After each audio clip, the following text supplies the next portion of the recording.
This show is going to be a completely homer episode. So if you don't want to hear this, earmuffs.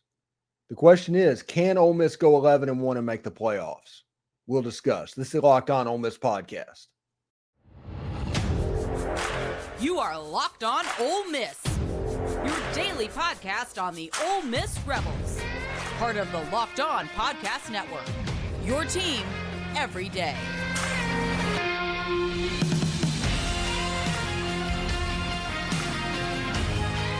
Thanks for making the Locked On Ole Miss podcast your first listen every day. We're free and available wherever you get your podcast and on YouTube. We're part of the Locked On Podcast Network, your team every single day. Hey, there's the bye week. There's no Ole Miss game this weekend. Normally, right now, I would tell you where you could find the game on SiriusXM and which channel it was on, and that you can search it by searching Ole Miss Rebels on the SXM app. There is no game this weekend, but next week against Auburn at 6 Central, we will give you the channel lineup for that game. Hello, I'm Stephen Willis, and this is the Locked On Ole Miss podcast, and we are going to go super duper homer today. So get ready. If that's not something you want to listen to, I understand that. But our question is, can Ole Miss go 11-1 and make the playoff? That is the hypothesis of this episode, and we're going to break down what needs to happen, how close Ole Miss is, because they're closer than you probably think, and what does this look like moving forward. Before we get started, though, I do want to give a shout out to an everydayer. Jeff and Corey from Aiken, South Carolina, listens to the show every day. They say religiously they're huge fans of the program and that they are locked in on Ole Miss sports at the moment. So they are Hoppy Langley's brother and nephew. Hoppy Langley was a place kicker at Ole Miss back in the 70s. I think he's passed away since then, but they do enjoy the program, and we want to give Jeff and Corey a shout out for being involved with the program. That's fantastic stuff. Thank you very much. I think the son got introduced because it was passed down on our tell one person type deal. So that's pretty cool indeed. So congratulations. Thank you very much for watching. And if you're an everydayer, reach out. You never know if I'll just put your information on the air and give you a shout out like that. But Jeff and Corey, thank you very much. All right. Ole Miss versus the world at this point. Ole Miss is 5-1 at the turn, and the first half of their schedule is definitely more difficult than the second half of their schedule. In the first half of the schedule, they went 5-1. Now, I did W's and L's before the season, and I'm currently 6-0 on my picks. Now, we're hoping that I'm 6-1 after the Auburn game, but I was 6-0 going into that. I've updated my picks to the end of the year. And can Ole Miss go 11-1? And we're going to touch on that, and I'm going to show you my W's and L's and updated picks. Yes, Ole Miss can go 11-1. Are they likely to go 11-1? Probably not. But that doesn't mean that Ole Miss fans can't hope that directions. Everybody's asking that question when they look at the schedule. And if you look at what we have coming up, there's a game at Auburn that before the season I put down as an L. Right now, the way they're playing, the things are going on, I've changed that to a W. Ole Miss is the ESPN FPI favorite at 73% to win the game. That means they essentially win 3 out of 4 times the game is simulated. That's what that means. Vanderbilt, Ole Miss is favored by 96%. 96 out of 100 times it is simulated, Ole Miss wins the game. Texas A&M, Ole Miss is a 61% probability favor in that game. 61. It's 3 out of every 5 times the game is played, Ole Miss comes out on top. 61%, 61 out of 100. Georgia is currently favored over Ole Miss, winning 72 times out of 100, 7 out of every 10. Georgia is winning at the moment. ULM is at 99%. They basically just left them an out in case something haywire happens. And Mississippi State, Ole Miss is at 82%. 4 out of every 5 times that game is simulated, Ole Miss wins it.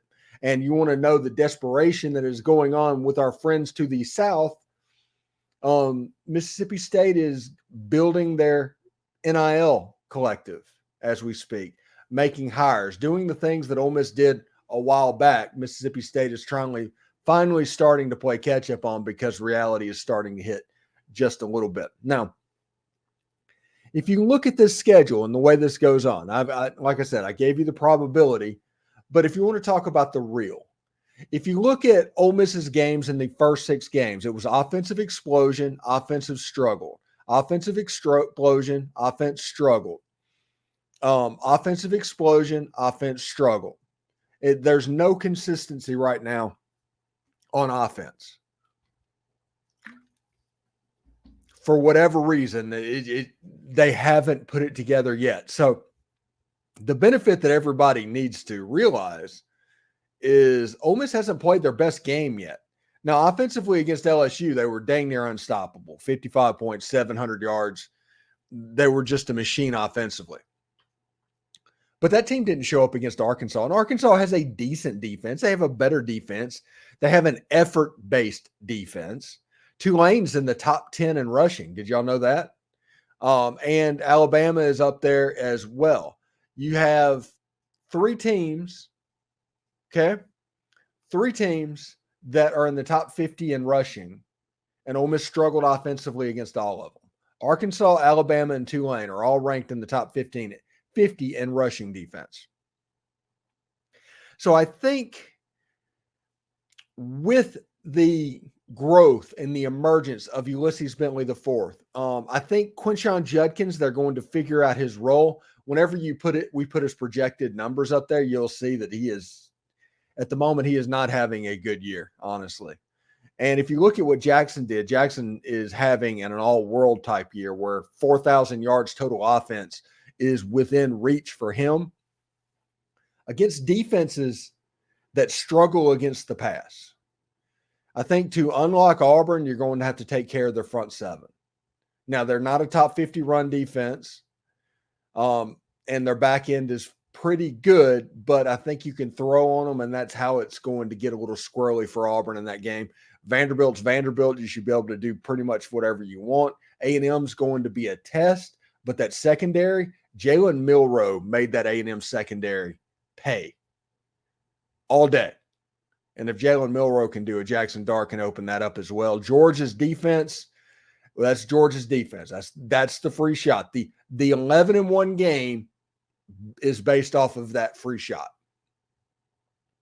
And if Ole Miss puts it all together, if their offense looks like they did against LSU, if their defense looks like they did against Alabama, Ole Miss can win that game. If there are struggles offensively, if there are struggles defensively with the talent that Georgia has, Georgia will do to Ole Miss what they did to Kentucky if they're up for it, because they should be up for it. Although I think that game is in between them playing Missouri, which Ole Miss fans probably need to root for Missouri to win that game against Kentucky this weekend.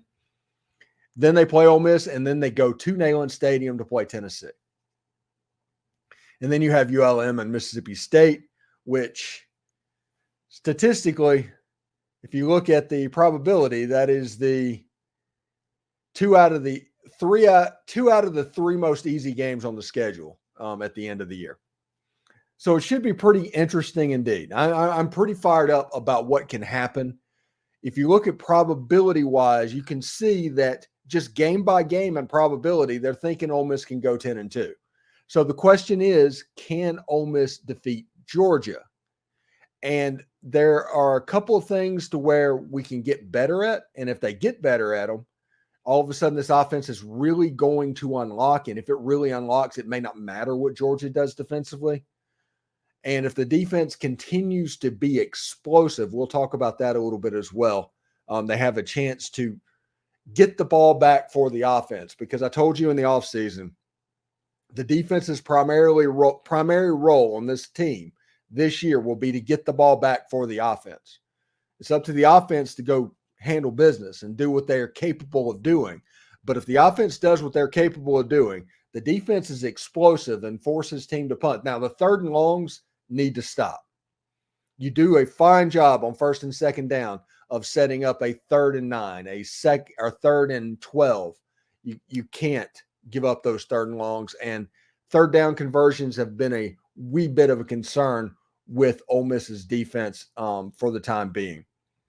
So it's interesting. Right now, I do want to let you know that this show is brought to you by FanDuel Sportsbook.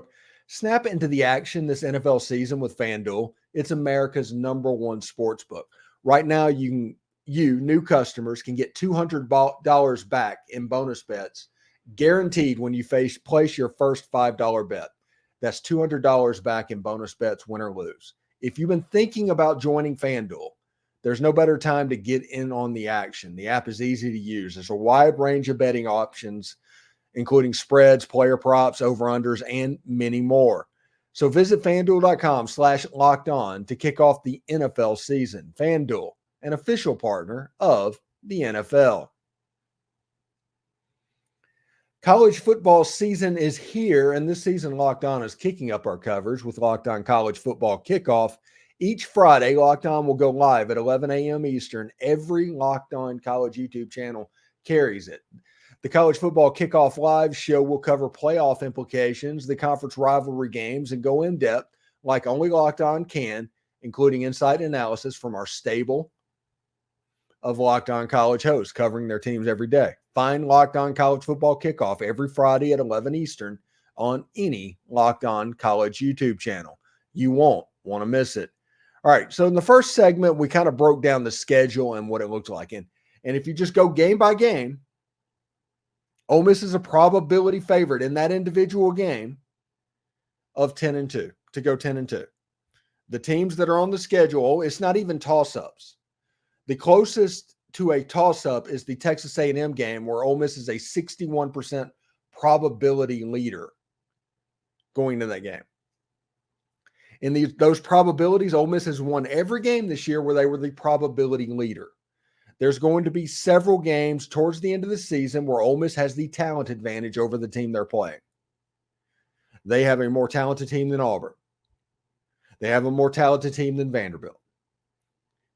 They have a more talented team than ULM, and they have a more talented team than Mississippi State. Texas A&M, they've recruited very well. Lots of talent on that roster.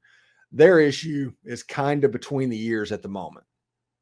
They have a chance to be absolutely dominant, and they can come into Vaught Hemingway Stadium and everything can click, and Bobby Petrino could be the dude, and they could cause problems.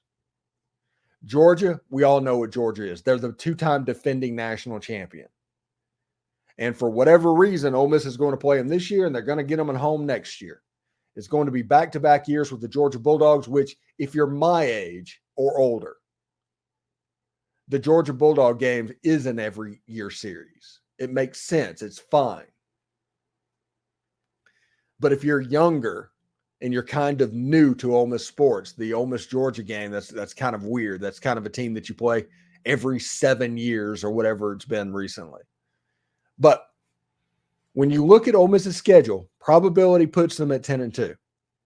I think right now the absolute floor for this season, like if you go below it, and this is honestly what I said back in July, it's probably 9-3. For an acceptable season, you end up 9-3. 9-3 is going to put you in the Citrus Bowl. 9-3 is going to put you in 50 miles away from my house at a bowl game. I'm trying to figure out how I'm going to do remotes and things like that for bowl preparation, because the reality of this thing is if Ole Miss can go 11-1, they're going to make the playoffs, and they're going to end up probably in the Sugar Bowl, maybe, because that's a playoff game this year. If they go 10-2 the rest of the way, with their only losses being to Alabama and Georgia, who seem to be earmarked to play in the SEC championship game, they're going to probably go to Miami in the Orange Bowl. About 2 hours, 15 minutes from my house. I'll be down there for that. If they go 9-3, they're in the Citrus Bowl. At the worst, the ReliaQuest Bowl. Either way, you're bowling in Florida. No matter what happens. As long as you don't let down against Auburn, Vanderbilt, Louisiana Monroe, or Mississippi State. Win those 4 games, you're 9-3, and the minimum is a bowl game that you've never been to. We might be a little bit disappointed because of we're thinking about exactly what could happen this season. But think about that just for a second, especially older Ole Miss fans, not Johnny Vaught older, like my age older, that remembers, like my first game was Steve Sloan's last. I was at the Immaculate Deflection. I went through the 80s as a child with Ole Miss. I went through the 90s and the probation as a child with Ole Miss. My college years were in the late 90s. David Cutcliffe years, I spent most of my time in the military during that. Right before I joined the military, I got to see David Cutcliffe's first game. But after that, I was out of pocket. Came back to Ole Miss, Ed Orgeron. Worked on staff there. I was the video coordinator. Was in that building for 3 years. Ed Orgeron got let go. Houston Nutt comes in. And Ole Miss has back-to-back Cotton Bowls for the first time in 50 years. Everybody remembers that quote. But that was kind of the awakening. The Ed Orgeron years, believe it or not, was a little bit of the awakening because they realized, hey, we can get these kids if we just put forth the effort. We don't have to dominate in state recruiting-wise. We don't have to have that 400-mile halo drawn around Oxford, Mississippi. We could recruit more than that. And Houston Nutt got Ole Miss back to New Year's Day bowl games in back-to-back years because that is still, it is a big deal. We make fun of it, but it is a big deal. And then Houston Nutt kind of tanked it. He didn't have a quarterback. And Ole Miss hired Hugh Freeze. And Hugh Freeze used that philosophy that Ed Orgeron instilled recruiting-wise, along with the belief that he could get it done. And he got Ole Miss back to the Sugar Bowl. Everybody remembers that. Everybody is thankful for what Hugh Freeze did. Won't be thankful next Saturday. Thankful today. But then the scandal happened and all of this happened and Ole Miss got put on probation and they hired Matt Luke. And Matt Luke is one of the best dudes that I've ever known. I was in Oxford. He was on staff when I was there. I know Matt fairly well. One of the best dudes that you will ever meet is Matt Luke, period. Matt Luke just got a horrible situation. He got his dream job, exactly what he wanted to happen right at the moment when Hugh Freeze had blown up the roster, when Ole Miss was on probation. The hires had already been made. So do you want to buy out of Wesley McGriff? That was a bad hire. I mean, ideally, Matt Luke would have dropped Phil Longo and Wesley McGriff the next year and done his own thing. That what we saw in 2019 would have happened in 2018. But if that would have happened in 2018, does Ole Miss get Matt Corral? That might be the scenario. That just cutting bait with Phil Longo might have been the difference between Matt Corral and KJ Jefferson being the quarterback at Ole Miss. Interesting selection, And then after Matt Luke, everybody kind of got fed up and Ole Miss hired Lane Kiffin to go a completely different direction. And Ole Miss is winning 75% of their games right now. For my age group, this is unlike anything success-wise we have seen. Now, 2014 and 2015 was great. Peach Bowl, Sugar Bowl, great. But you're about to do the same thing again. And with the 12-team playoff coming next year, and the chance that now Ole Miss fans can have hope that Jaxson Dart is going to come back for another year. I mean, there's playoff dreams happening in the Ole Miss fan base right now. I hope everybody realizes that. And a playoff game, if it's in Vaught-Hemingway Stadium, becomes the biggest game in the history of Ole Miss football. I mean, those are the heights that we're playing with right now. Why can't we win in Athens? We've done everything else. We've done the unthinkable. Whenever Ole Miss got put on probation after Hugh Freeze, everybody's like, yep, that's done. We don't have to worry about that anymore. The Ole Miss was cute, but now they get to go back to being a middling program. And while Ole Miss was on probation, they were. The problem for everybody is Ole Miss has kind of figured some stuff out. And because of that, they were able to bounce back really quickly. And Lane Kiffin is a really good football coach. He does some things that'll drive you absolutely bonkers at times, but overall, he's a good football coach. He has the mindset of doing whatever it takes to win, and he actually means it. Do whatever it takes to win. And Ole Miss has recruited a roster that is the most talented roster that has existed at Ole Miss in my lifetime. It just has. And it's because of the transfer portal. So many people want the transfer portal to get a lid on the transfer portal because it is more work. It's more work required for everybody. That's the reason they dropped the number of days for the transfer portal, all of that stuff, because high school recruiting, there's an infrastructure for that. Everybody's familiar with that. But what we're seeing this year is their theories not right. This is what you need to be successful in the transfer portal era. An experienced quarterback. That's it. It doesn't matter if you're a pass rusher. It doesn't matter if you're a linebacker. It doesn't matter if your whole safety is transfers. It doesn't matter if 2 on your offensive line are transfers or if you have a running back that's a transfer. If your wide receiving core is built around transfers. That does not matter if you have a single quarterback that is leading the way. If those players will follow that quarterback, it doesn't matter how you get them. So get them. Make sure your quarterback is set up and get them. Lane Kiffin's smartest move that he made, in my opinion, was bringing in Walker Howard as a freshman, as a transfer. Because now, even if Jaxson Dart after the season decides, okay, we're going to the league. I don't know if I recommend it with as deep as his quarterback class, but let's say Jaxson Dart does that. Walker Howard's here. They know him. It doesn't matter who Ole Miss is going to get. They're going to follow that kid because he's been doing the things already in the building. When the new transfers come in and they're getting integrated, everybody else is following him, and it kind of turns into a Pied Piper type situation. Incredibly smart move. The most important room on Ole Miss's football team is the quarterback room, and that is why. And honestly, that quarterback room is why they have a chance against Auburn, against Vanderbilt, against Texas A&M, against Georgia, against ULM, against Mississippi State, because Ole Miss can absolutely beat Georgia. I'm not saying they will. I'm not even saying they should. I'm saying they can.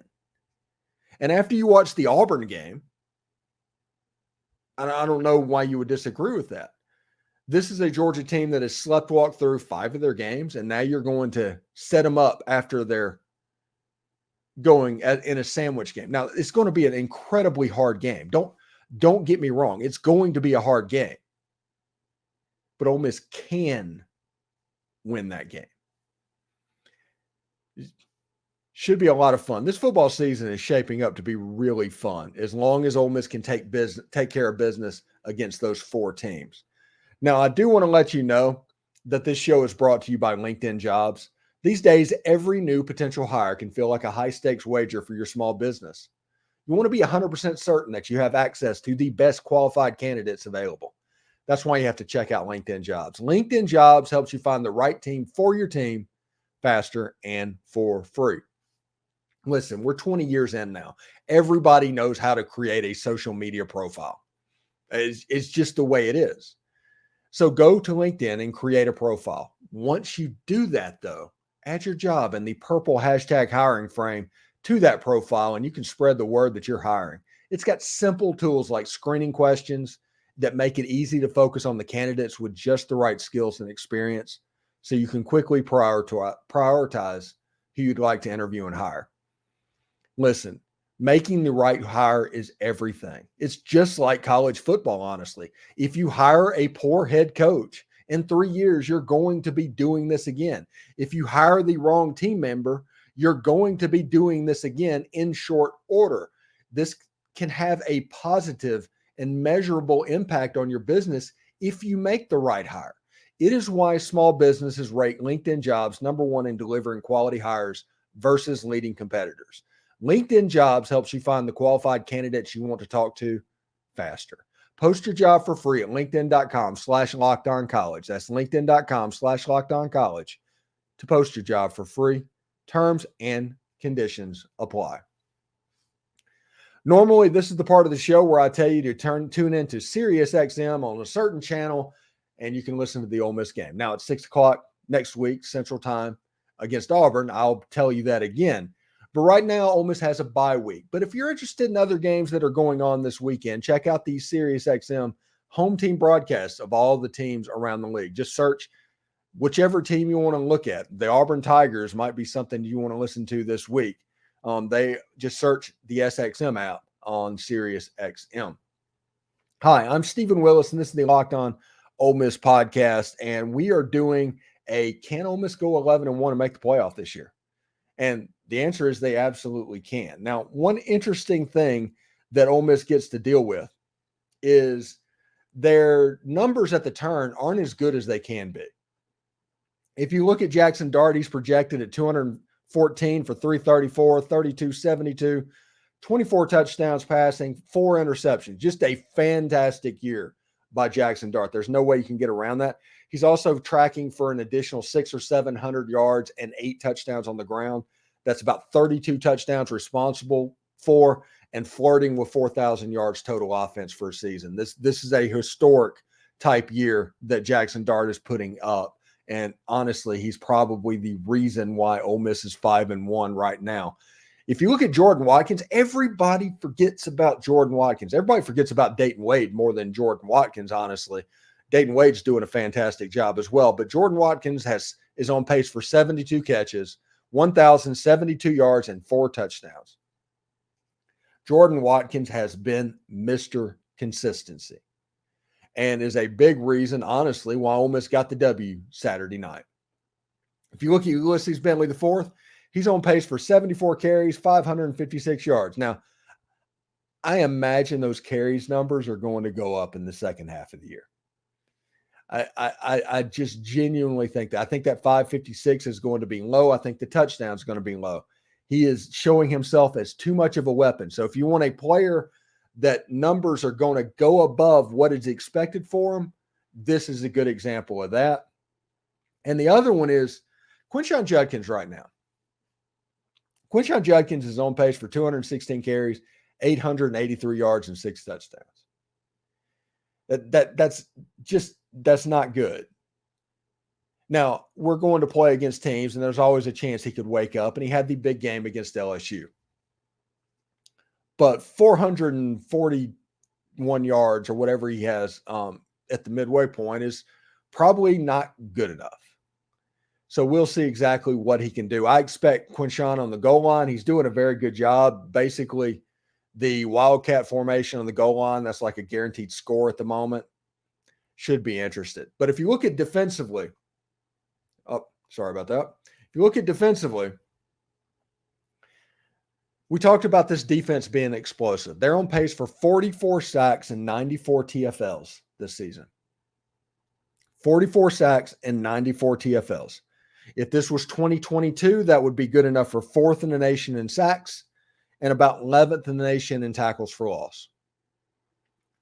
This is a team that is making explosive plays, and they're starting to turn teams over. KJ, who doesn't necessarily turn the ball over, gave the ball to Ole Miss twice. Ole Miss played a really good game defensively. In our interviews, there are people talking about the surprise that has been the defensive unit for Ole Miss in this season. Pretty impressive indeed. So, hope everybody enjoys this Thursday, gets ready for the bye week. There's some interesting football games that I'm going to be looking at. I'm going to be at Disney again Friday night. Might try to do a short, just forgot to do it last week. Should be a lot of fun. I don't know if we're going to go to Epcot or Hollywood Studios, but the plan is to go to one of them.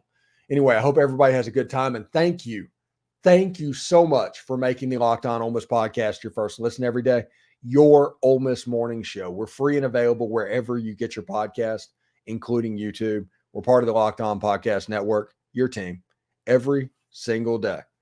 Anyway, if you're an everydayer, let me know. Always good to give you a shout out whenever you do that. So again, I want to put it up one more time before we get out of here. Shout out to Jeff and Corey in Aiken, South Carolina.